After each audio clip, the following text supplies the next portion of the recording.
Ketua Umum PLN Watch, KRT Tohom Purba, meminta publik memberi waktu pada jajaran direksi dan komisaris baru PT PLN Persero untuk bekerja setelah perusahaan listrik negara itu mendapat serangan bertubi-tubi di tengah sorotan pemadaman listrik bergilir di Pulau Jawa. Tohom menilai kritik masyarakat terhadap layanan kelistrikan merupakan hal wajar karena listrik menyangkut kebutuhan dasar publik. Namun kritik tersebut harus ditempatkan secara proporsional agar tidak berubah menjadi penghakiman dini terhadap manajemen yang baru saja dipilih. Direksi dan komisaris baru PLN jangan langsung ditembak dari segala arah sebelum diberi ruang bekerja, karena membenahi sistem kelistrikan sebesar Indonesia tidak bisa dilakukan dengan emosi sesaat, kata Tohom, Rabu, 24 Juni 2026. Menurut Tohom, pemadaman listrik harus dijadikan momentum audit menyeluruh terhadap rantai pasok energi primer, kesiapan pembangkit, transmisi, distribusi, sistem cadangan, hingga pola komunikasi krisis kepada masyarakat. Ia mengatakan PLN memang wajib menjelaskan penyebab gangguan secara terbuka, namun publik juga perlu memahami bahwa sistem kelistrikan nasional melibatkan banyak variabel teknis, pasokan, investasi, cuaca, pembangkit mitra, dan kebutuhan beban yang terus meningkat. Tohom berpandangan serangan yang terlalu personal terhadap pimpinan PLN berpotensi mengaburkan persoalan utama, yakni kebutuhan memperkuat manajemen risiko, mempercepat modernisasi jaringan, dan memastikan sistem cadangan bekerja lebih tangguh. Yang harus kita dorong adalah pembenahan terukur, bukan kegaduhan yang membuat orang takut mengambil keputusan strategis, ujar Tohom.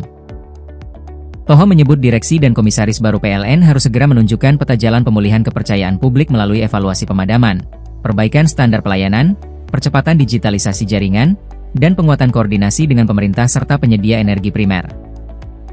Ia juga meminta PLN terus memperkuat kanal komunikasi publik yang sudah tersedia, termasuk melalui aplikasi PLN Mobile, agar pelanggan lebih cepat memperoleh informasi mengenai wilayah terdampak, estimasi pemulihan, layanan pengaduan, hingga mekanisme kompensasi sesuai ketentuan.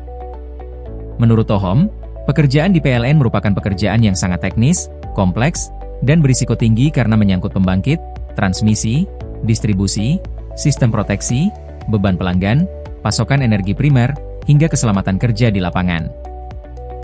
Ia menilai masyarakat perlu mendapat informasi yang mudah dipahami. Namun pada saat yang sama publik juga perlu memahami bahwa pemulihan gangguan listrik tidak selalu bisa disamakan dengan layanan biasa karena setiap tindakan teknis harus mengikuti prosedur keselamatan dan standar keandalan sistem.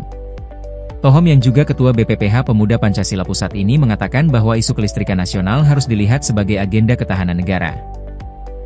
Jadi, bukan semata urusan korporasi, karena listrik menjadi tulang punggung industri, pendidikan, kesehatan, ekonomi rakyat, dan keamanan pelayanan publik, bebernya. Ia mengajak semua pihak mengawal PLN dengan kritik yang sehat, data yang akurat, dan orientasi perbaikan agar perusahaan negara tersebut tidak kehilangan fokus dalam menjaga keandalan listrik bagi masyarakat.